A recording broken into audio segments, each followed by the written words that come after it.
Welcome to Sports Back Talk with Boley and Ringer, and it's Masters Week. It is Masters Week. Boom! You know spring's coming, and you're going to feel great and love living where you live. This tournament really only, I guess, defines golf as a sport.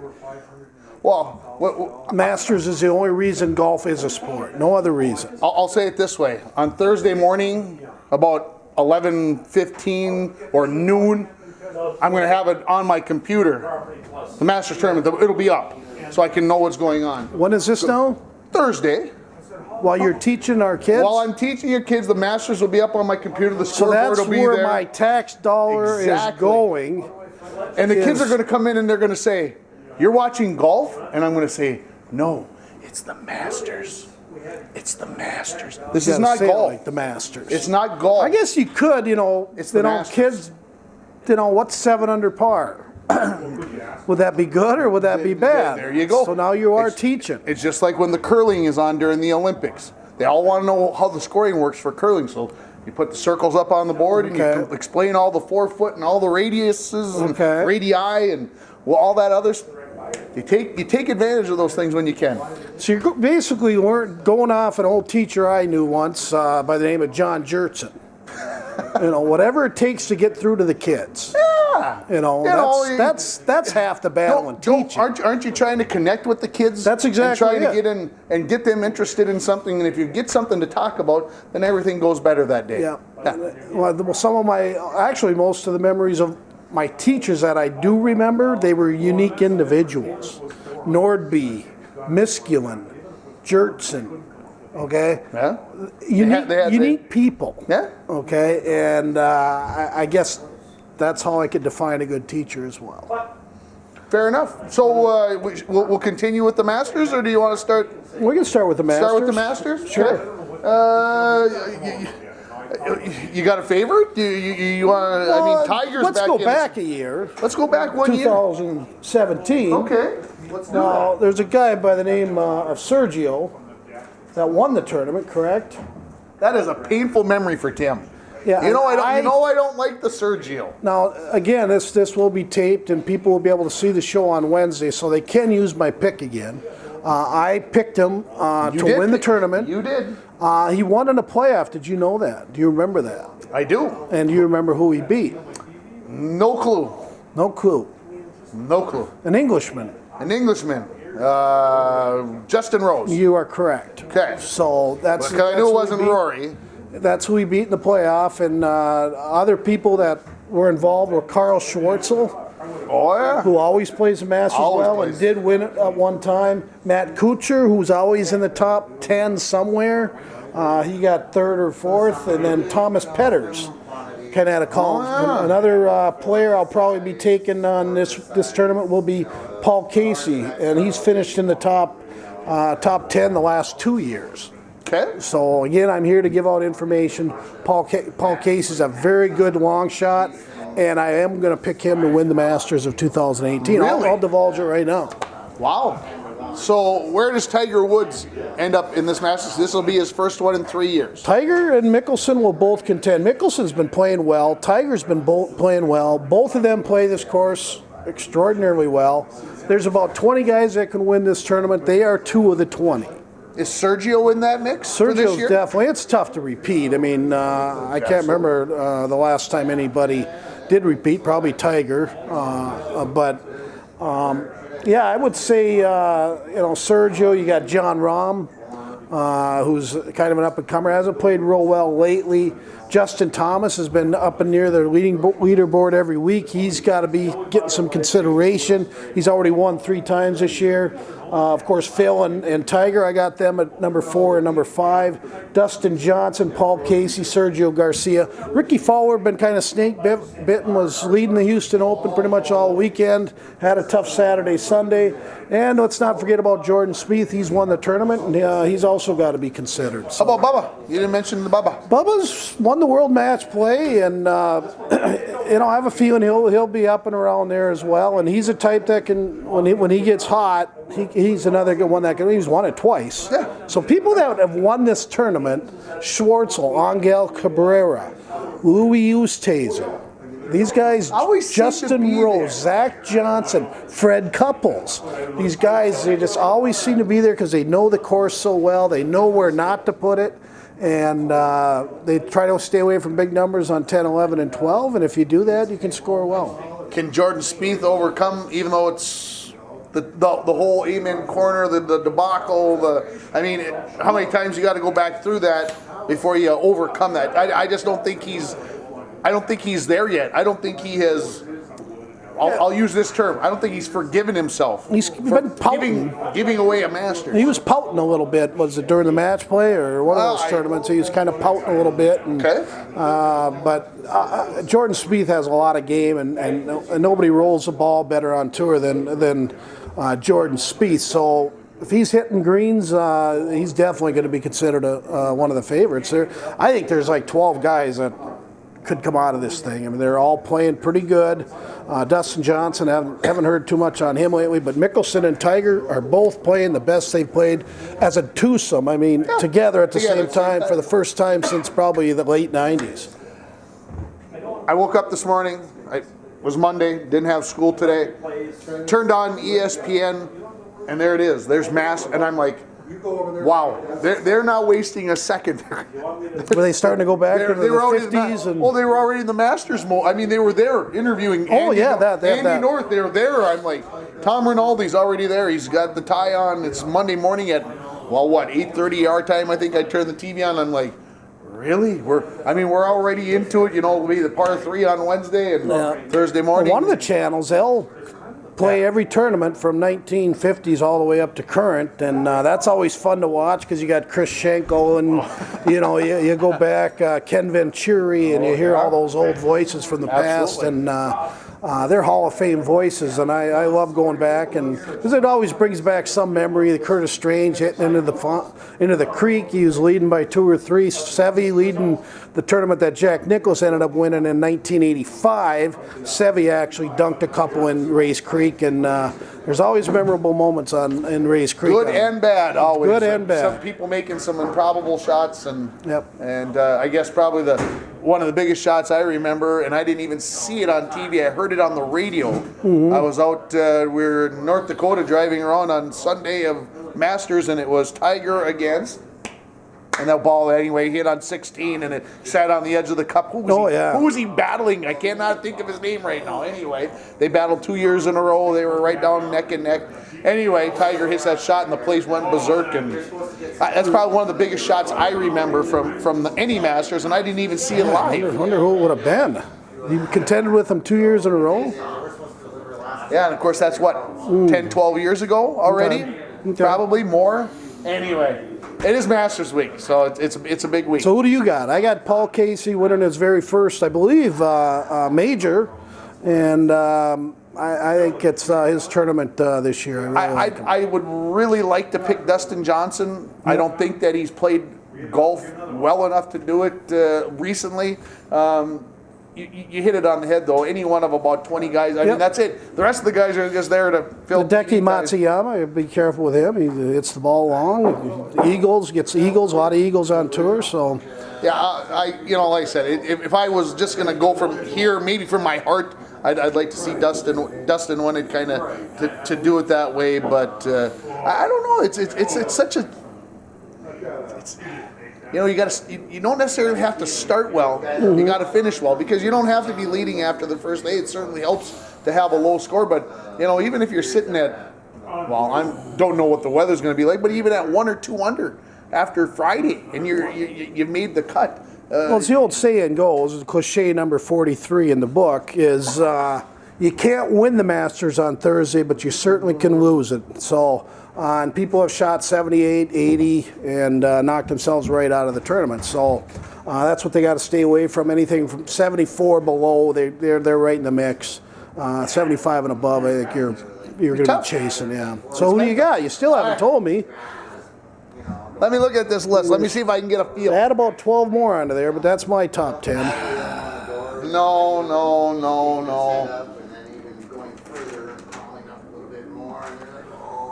All right, I go Justin Thomas. Okay, Justin Thomas. will That's be a good pick. And of course, he won last year's PGA Championship with that wonderful 3-wood he hit, I believe, on was it 18 or 17? But hey, he's a good pick, and there'll be a lot of people. Are you gonna get in our pool?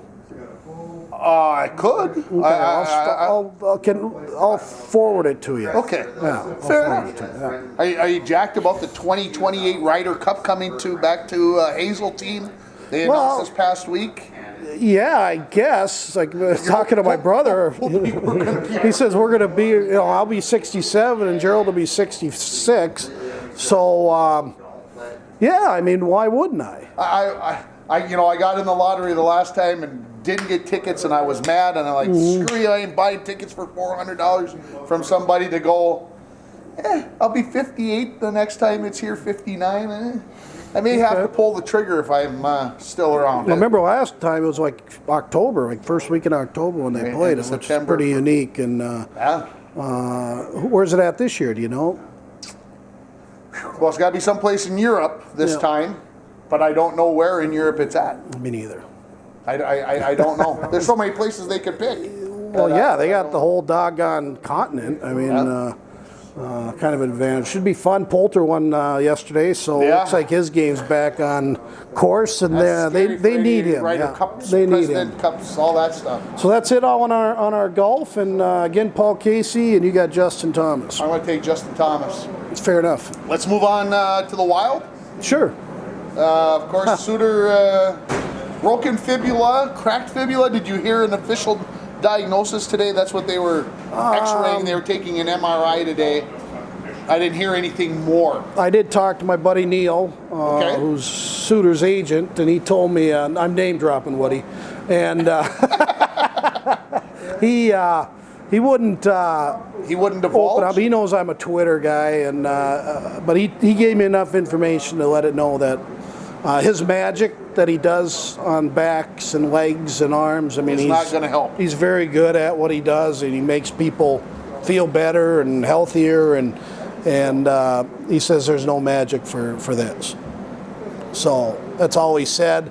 It has been revealed now he does have a broken fibula, but they want to know how bad it is, and they're still awaiting the MRI as of 4:15 this afternoon, and I'm guessing the swelling was probably pretty bad that they couldn't do the X-rays they wanted to do. So now I'm asking because I haven't heard. Is it higher up in the leg? Because you would think that with that skate on, that you couldn't break it down low. It has to be somewhere up here in the middle, in the meaty part of it. The way it went in is his whole lower bottom leg just bent. Okay, and I didn't. Looks like he kind of caught a rut. Same thing happened to Coyle. Similar thing happened to Nino. Coyle was out for about 6 weeks, so that's the minimum, 4 to 6. So we're talking. This is April 2nd. We're talking middle of May. So we're talking conference finals. Yeah, minimum. Yeah. And they still got to get in. I mean, they if they win tonight, you're not convinced that they're in. No, I can't be, because if they could lose out, Ringer. They don't have any easy games. They could. They got Edmonton again. McDavid. He's probably just on fire. You don't think he's excited to face the Wild D that out of all of them, probably Brodin's your most defensive, best defenseman. We don't have a shutdown D right now, and. How come you put Susie under the bus the other day? He hasn't been up. You threw him under, like with everybody else, with all the guys who have been playing that you've been on all year. You threw him underneath on Twitter. What? No. You go back. No, that's what he has to do. I like Carson Susie. Okay. If you go back to all my tweets, I wanted him up at the beginning of the year. And I would have liked to seen him up instead of Riley and Olofsson. Olofsson always is hurt, and he's proven that again, and this is probably his last contract. They got Belpedio coming from Miami of Ohio. They got Susie. They got Sealer. And I'm guessing they're going to draft a defenseman in the NHL draft. And I think they're good on D. I really feel the Wild were probably a year away from making a serious run anyways. And that's why I said they probably wouldn't make the playoffs this year at the beginning of the year. I just felt it was, too many unknowns. Parise and, Koivu's new deal, Granlund's new deal. I wasn't sure. So what's been the reason why they probably are going to make the playoff. I mean, what is it that they've done well enough? I mean, because I guess if I'm thinking about the things that you tweet out, the defense isn't defensive enough. I mean, when Suter's on, but nobody else really is. We don't have an enforcer. Yeah, it's kind of a funny team. We don't have a sniper. We got Eric Stahl, who scored 40 goals. Well, that's top 10 in the league, top 8 in the league. Who would ever thought that was going to happen? So, why are we sitting here April 2nd saying the Wild are probably going to make the playoffs? I think the players believe in Bruce Boudreau. They believe in the system, and if everybody's playing the same way, it breeds success. And I find it hard to believe the record they do have. Yeah. Okay. I mean, Parise ain't the Parise he used to be, and you got to look at Coyle having a down year, and Koivu. Granlund? Parise. Granlund's been good, but they're going to have to be extra good tonight. And if they win tonight and Colorado loses, they're in, right? They're in. They are in. So we got to do the first things first is win. Colorado was up 3-1 with 12 minutes left last night and ended up losing in overtime to Anaheim, which was really big for the Wild. And then St. Louis got blown out by Arizona 6-0. So all the teams are helping the Wild as best they can. And again, the Blues are behind by 4 with 4 to go. And so Edmonton tonight, and then how the 3 West Coast go to Anaheim, LA, San Jose. You got it. Wednesday, Thursday, Saturday, right? And San Jose could be set in their spot by the time they play San Jose, so we could maybe get a diminished roster. Fortunately for the Blues tonight, Washington clinched the Metropolitan. They can't go up, they can't go down. They're seeded number 2 overall, number 1 in their conference. I have a feeling they're going to be resting players tonight at St. Louis, so I think Ovechkin might be rested. That was last night they played Pittsburgh, right? Yep.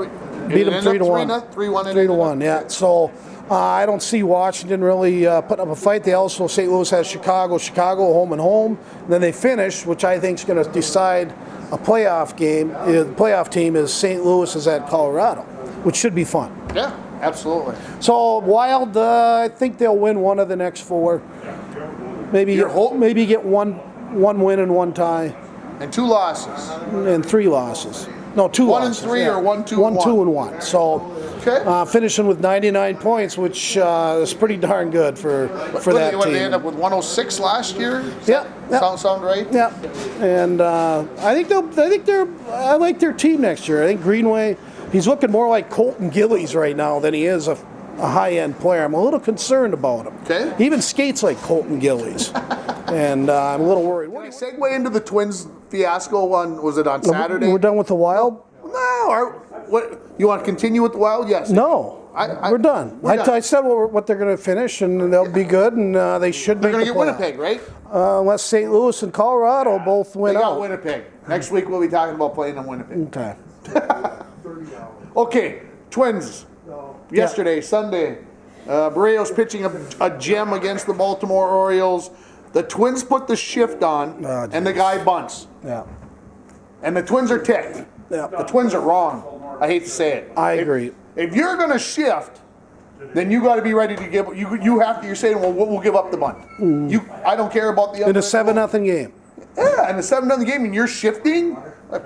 You did it to yourself. The only reason you're playing baseball is to win the game. Yeah. And he felt the only way they can win the game is they needed base runners. And they ended up getting the bases loaded with 2 out in the 9th. The odds of them coming back was probably 0.5%, but it could have happened. Yeah. I think Paul Molitor handled it well. He basically said, "It's baseball. I'm not mad about it." Because I think he knew. I think he knew what he did, and that's the counter punch. Similar question. Okay. Bottom of the 9th, first batter up. Barrios has a no-hitter. Guy sacrificed, gets a bunt down and gets a base hit. Thoughts on that? And I'm going to say this: is the defense shifted? Because that's the new big thing. It doesn't matter. It could be shifted or it doesn't have to be shifted. If they're shifted, I'm fine with the bunt. Because we got to take teams out of these. The defense is saying, look, we're going to play the percentages. Okay, you're fine. Play the percentages. There's things that you do, and if you're not going to defend the game the right way, then you've given up your right to say, well, you can't bunt in the top of the or bottom or ninth inning or whatever with a no-hitter. You're telling me we're going to play, we're going to shift over. No, you've given up your right. If you play it straight and he bunts, then I don't like it. Yeah. That's where I am at it. Play the game the way it's supposed to be played. Put your third baseman within 12 feet of the bag and off the line and within reason of the bag. And if you think he's going to bunt, get up there even with the bag and play the game the right way. But if you're going to shift your third baseman over where the shortstop played because that's the way he pulls the ball, then you've given up your right to argue. I think we're both in agreement on the decision. I'm for the players. I don't think he disrespected the game at all. And I agree. But good point. Twins lost today 5-4. They gave up 5 runs. Or Lance, the new guy, gave up 5 runs. Loretta Lynn or Lance Lynn? Loretta Lynn. He gave up 5 in the first. 3, 4 he settled walks. down? No, he got 4 walks in the first 2 innings. You can't do that. That's old Twins pitching. But they only gave up 5 runs in the whole. He gave And up the Twins had chances. They had 2 guys on in the 6th inning with nobody out. Yeah. And Dozier hits a new double play. Mauer, of course, typical fly ball, short left. Nice job, Joe. Yeah. Well, good start by Dozier. 3 home runs, 4 games. I'm happy with despite Lynn's poor start to his start today. He gave up the 5 runs in the first inning, and then the Twins blanked him for 8 innings. Yeah, a team that had played pretty well in Detroit over the weekend. Yeah, swept them. And so it's best team in baseball, 4-0, Pittsburgh, the Bucks. The Bucks, yeah. So, like I said, I don't have a problem with where the Twins are at, 2-2, all games on the road. Yeah. And they could have won game 1. They had a nice comeback in the 9th inning to tie it at 2 and could have won it in extra innings, and that's the way it goes. So, I think everybody's got to be happy. Yeah, I think so. The pitching's good. I mean, that's how you win baseball, and so far the pitching has looked good. Do they try to hold back on Sano's swing a little bit? Do they try to get him to... Well, he got 10 strikeouts in his first 17 at-bats. I mean... it's a little scary. He better fix that, and if he doesn't, well... I mean, he's giving me comparisons to Rob Deere, except Miguel can play maybe a little third base, where Rob Deere probably can only play the outfield. Rob Deere and headlights. And that a Chris if you don't Berman remember one? Rob Deere, he played mostly for the Brewers when I remember, but he would strike out about 240 times a year. Yep. But he'd also hit 40 home runs, and they would be of the monumental type if you don't remember. Yeah, Sano's a good athlete. Huh? And I think there's a lot of stuff on that guy's mind, and he's probably carrying a little too much weight and a couple other things. I agree. Too much weight, too much off-season stuff. Still needs to get that out of his system. I hope as the weather warms, he warms and starts driving the ball, not trying to hit these monumental home runs. We need doubles. We need line drives, and what they talk about is off the bat, the speed of the ball coming off the bat is one of the highest. He needs to get back to just hitting the ball hard anywhere. It doesn't have to go out of the park. When's the home opener again? Thursday, I believe it is a 2 o'clock start or a 3 o'clock start. I don't remember, but it is on Thursday. But they got 8-9 inches of snow in the cities today, or they're expecting? Well, I know they had snow in Pittsburgh last night, and they were showing today when the game started that they were out pushing the snow off, and they got the game started on time at 1 o'clock. So, fair enough. Target Field, they've got the best drainage system in the world, and if anybody can get a field ready in a short amount of time, I'd feel like they can do it, and they'll find a way to make sure that it's done. Yeah. So expecting a lot from the Twins. Again, I got to make in the playoffs. You do not. Just missing. But it will be fun the entire way. You don't got to make in the playoffs. Don't just say you're just missing. September 29th, we'll be thinking they still got a chance, and then still beating to you. Yeah, kind of like that. Well, you want to talk NCAA? We can go on that. You want to talk women's basketball because you tweeted about that. You opened up a can of worms. Well, what's his name? Marcus Fuller. Okay. Star Trib beat writer for the Gophers. He basically said Notre Dame, UConn tied or whatever. He says a must watch. So I switched over to ESPN too, and I caught the end. And boy, what a game! Went into overtime, and this one young gal who ended up hitting the winning shot yesterday. Notre Dame. She's a junior. I'm wondering if she's going to come out early, but it was exciting. Are you going to try to say her name? Iguagiba. It's a tough one. I'm not even going to try. But it's quality basketball. I mean, similar to how girls hockey is improved to the elite level, watching the Olympians, and now women's basketball. And if you would have told me 30 years ago that the level of play has gotten this good, I wouldn't have believed you. They're just as good as the men, except they physically can't do some of the things. Yeah. It's to me. They can shoot. They can shoot the basketball. Yeah, and a couple of big shots for Notre Dame. Same girl, woman hitting the game-winning shot. And I just got my phone up yesterday. We were at my daughter's for Easter, and I just got it up my phone with 3 seconds left. Ooh. And I'm like, Notre Dame's got the ball. Can she do it again? And when she threw that shot up, when it was off balance, and on a phone, how small it is, I'm like, that isn't going in. And then sploosh, and I went, wow. Not only is she good, but she's clutch. She's clutch. I've always kind of defined myself with that. I'll take the clutch player. You can have the great player. Yeah. And that's Who's fact. going to do it when the chips are down? Like a good example, Devin Dubnyk. Sometimes I think he's very good, but he hasn't really been clutch. And you want Corey Crawford. And he better be, if they get in the playoffs, Dubnyk's going to have to win for that team to go. How about the NCAA men? Villanova versus Michigan tonight in the championship game? Unique game. Basically, you got a number 1 seed, Villanova, that hasn't been tested. Beat up West Virginia. They beat up Kansas the other night, Saturday night, and they have not been tested at all. So the only way Michigan, who plays the best defense they're going to face in the tournament, the only way Michigan has a chance is if they keep it close, because Villanova has not been in that situation. So they're a very good free throw shooting team. How low does the score have to be for Michigan to have a chance to win? Does it got to be in the 60s? Yeah, it has to be. If Nova gets to 70, it's over? Yeah. My unless it goes triple overtime. Predictions, I got 80-70, so you kind of know where I'm going. Of course, the Brunson kid, probably the player of the year in college basketball, a good shooting guard, and will be drafted fairly high. Against, who's the one kid out of Michigan? Moritz Wagner. Averaging 19 points a game in the last 4. Had 6 offensive rebounds against Loyola and single-handedly got him past the Marymount team. And it should be an interesting contrast. You're going to have Villanova, who's going to want to run, throw up threes, and then Michigan's want to play slow-tempo, half-court basketball and play good defense. I got to watch none of the Villanova-Kansas game. I got to watch maybe 10 minutes of the Michigan-Loyola game. It seemed to me in the first half, Michigan was playing not to lose. Mm-hmm. Well, they were down like 7 at half or 5 at half. And then they came out in the second half and played like they were trying to win the game. And it just, I didn't get to see the end of it, but it just seemed like they cruised in, and it almost like Loyola could feel the magic dissipating. And kudos to John Beilein. I think probably top 4 college basketball coach in the nation. And for all those people that keep giving Michigan State all these kudos every single year, and Tom Izzo, I'll take John Beilein over Tom Izzo any day of the week and twice on Sunday.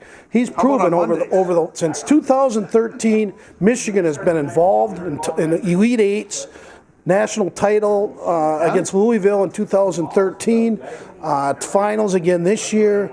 And where's Michigan State been? Nowhere since 2000, when the year they won it. So Big Ten has not won a championship since 2000. Since Michigan State won that, they've lost. So enough with Michigan State people. Let's start giving kudos where it belongs, and that's Michigan. Big Blue, absolutely. Wow, listen to this guy. So that kind of segues me into Thursday afternoon and evening and night with the NCAA hockey. So who do you got tonight? Who? I got Nova. Okay, I got Nova. I got Nova 80-70. I don't see the Big Ten breaking that streak. I just don't see Villanova. I had Villanova in the championship game losing to Virginia. Okay. Which, you don't like me saying that Virginia plays good defense, but Michigan plays pretty good defense. So I had them winning Villanova, so I should get like something free. Yeah. We'll talk to the guy who runs it. Leads in the Thursday night. Of course, Michigan versus Notre Dame in the second semifinal. We're going to talk about this. Well, yeah, we're going to talk about because the Dogs are playing. Dogs get Ohio State, and the Duluth News Tribune had an article in Sunday's paper that I got to today about Scott Sandlin and his coaching staff and the job that they've done with this team. Very good. After they've lost everybody. If you don't get the Duluth Sunday paper, you should go online and read this article. It's a very good article about how coaches have to adapt to their teams, and you can't just coach them all the same. I even kept the article just so that I have it in my coaching stash, because someday, if if you're a coach out there and you're going, this is the way we do it, this is how we have to do it. If you're not going to adapt to your kids, you're not going to have the same group of kids every year. You have to learn to handle kids differently, and that was what it was about letting them grow, letting them make some mistakes when they're young. If you got a freshman or a sophomore, they're going to do stupid things, and you can't treat them like you'd treat a senior who made a bonehead mistake early in the year. So it was a very good article, and so I'm hoping my Dogs, who play at 5 o'clock, I believe it is, on Thursday against Ohio State, against the Big Ten. It's UMD against the Big Ten, and I hope Saturday night about 9:30 we're celebrating a UMD championship. Well, that would be pretty special, and I agree with you. Have I been a huge Scott Sandlin fan over the last 20 years? No. Yeah. Have I become a fan of his in the last 5? Absolutely. Again, 5 freshman defensemen. And it's are they talented, Joey? I mean, Mikey Anderson and Perinovich is probably going to be freshman of the year. Maybe not just the NCHC, but also the country. And he's a real deal. And Garrett Wolf's the oldest guy, and he's like a sophomore. He's probably 21, 22-year-old. Does Perinovich stick around? Yeah. I think it's his draft year, isn't it? Or was he? He wasn't. I believe that he was drafted. Okay, we'll find out on that. But Perinovich is a real deal. I think their inexperience is going to catch up with them. Ohio State's peaking. They're playing really well.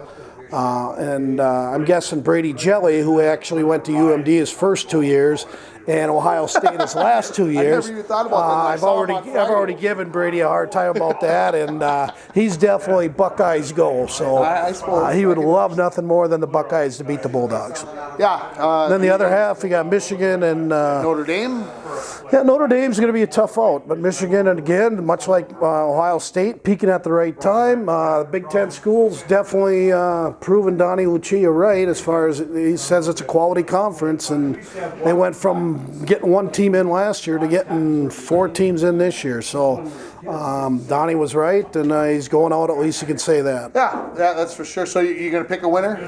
I got Ohio State winning it all. I just think the way they handled Denver, who I thought nobody could beat, and Jim Montgomery, 2-time defending champs, that's not an accident when you beat Denver that handily. So I got Ohio State.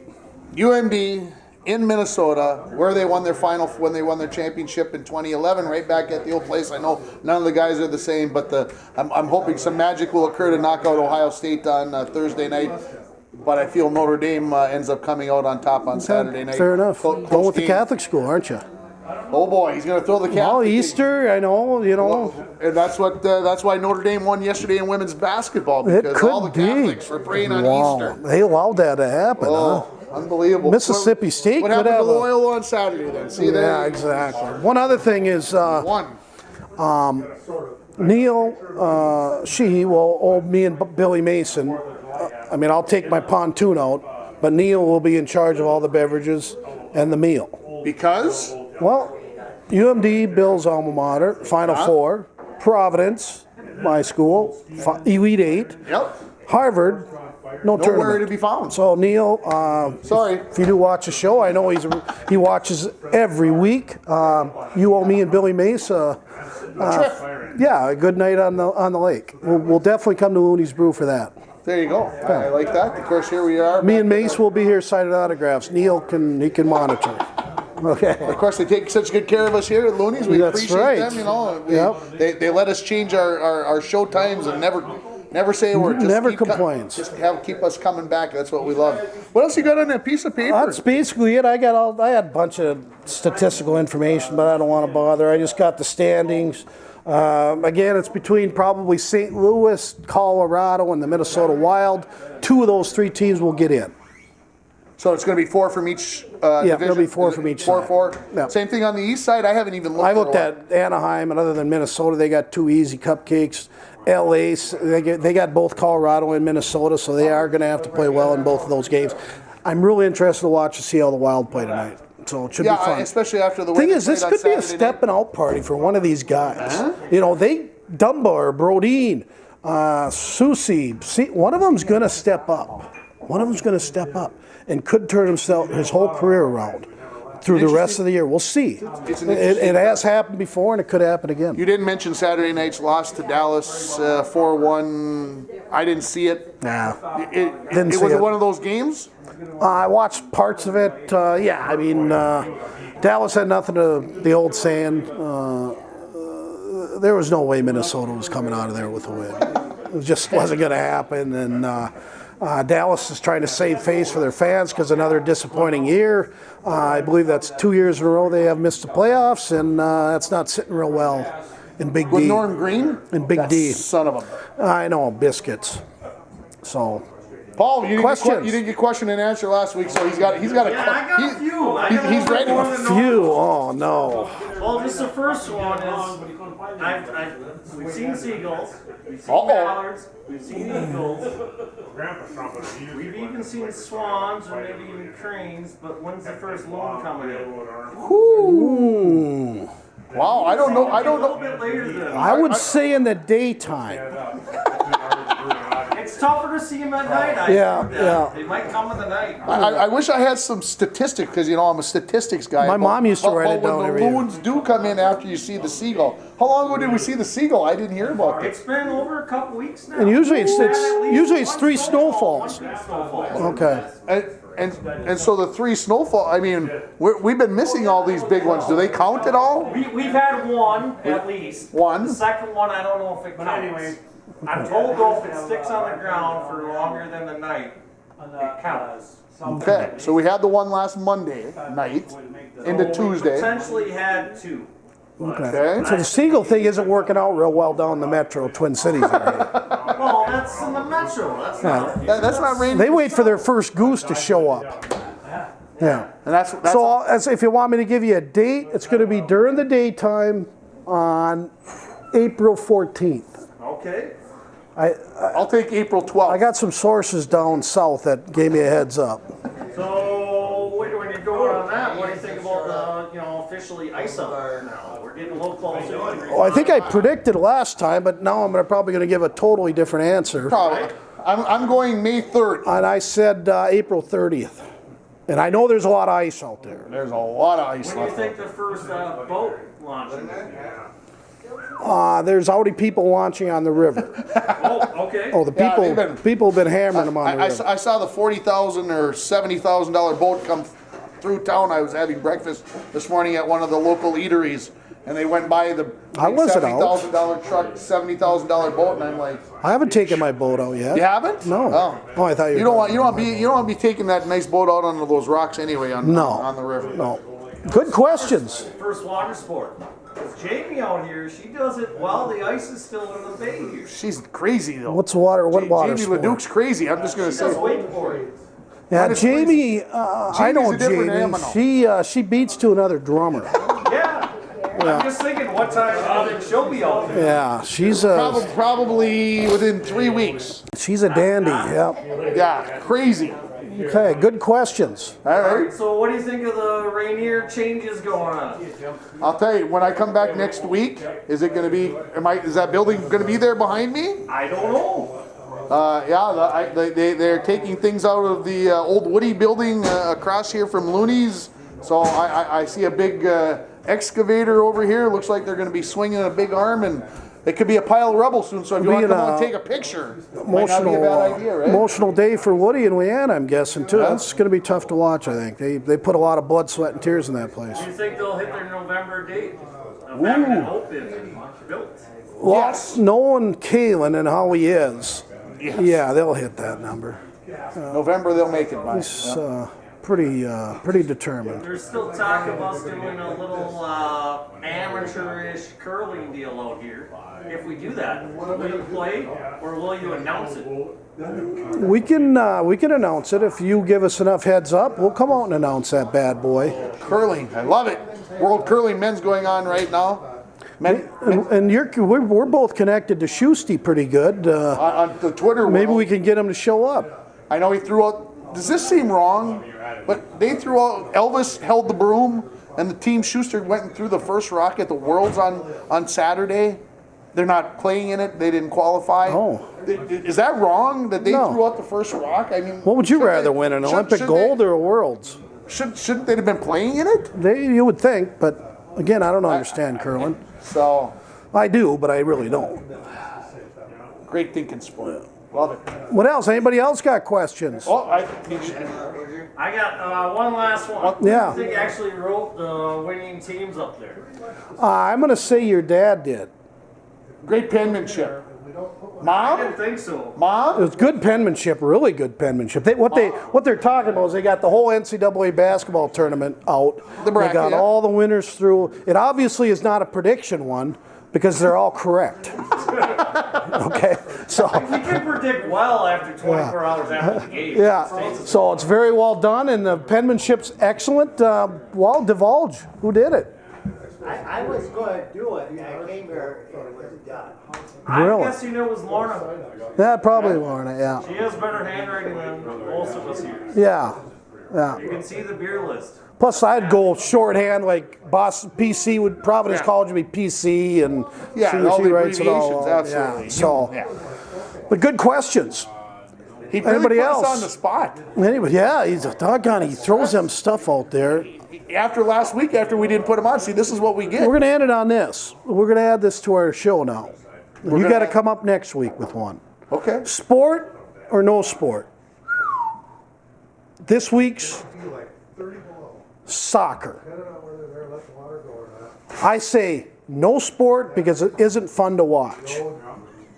Okay? And to be a good athlete, you always need good hand-eye coordination. While soccer, you can't use your hands.